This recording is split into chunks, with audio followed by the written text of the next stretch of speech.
ඊට අමතරව දැන් අපි හිතන්නකෝ මම ඉස්සෙල්ලා කිව්වා අර ඇඩිනොමයොසිස් කියලා කන්ඩිෂන් එකක් තියෙනවා කියලා.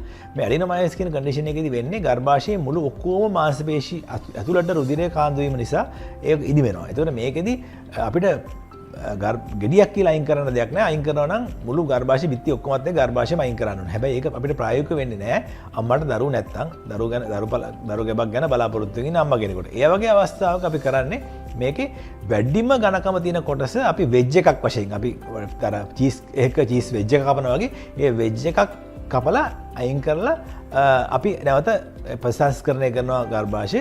හැබැයි මේ අවස්ථාවේ අපි අම්මලට කියන්න ඕනේ ඒගොල්ලන්ගේ මේ ප්‍රධානම අමාරුව තිබ්බේ වැඩිපුර රුධිරය යන එක නම් නැත්නම් බඩේ අමාරුවක් නම් මාස සුද්ධිය ආසන්නේ මේ ලෙඩේ මුළු ගර්භාෂයෙම තියෙනවා. නමුත් අපි අයින් කරන්නේ වැඩිම තියෙන කොටස හින්දා යම්තාක් ප්‍රමාණයට ඒ රෝග ලක්ෂණ අඩු වුණාට සම්පූර්ණයෙන් නැතර වෙන්නේ නැහැ කියන එක අපි අනිවාර්යයෙන්ම කියලා තමයි ඔපරේෂන් එක කරන්නේ.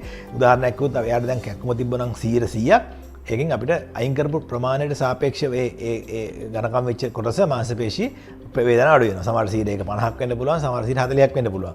ඒතර ඒ වගේම ලේ යන ප්‍රමාණයත් ඒ වගේ තමයි අඩු වෙන්නේ, සම්පූර්ණයෙන් අඩු වෙන්නේ නැහැ.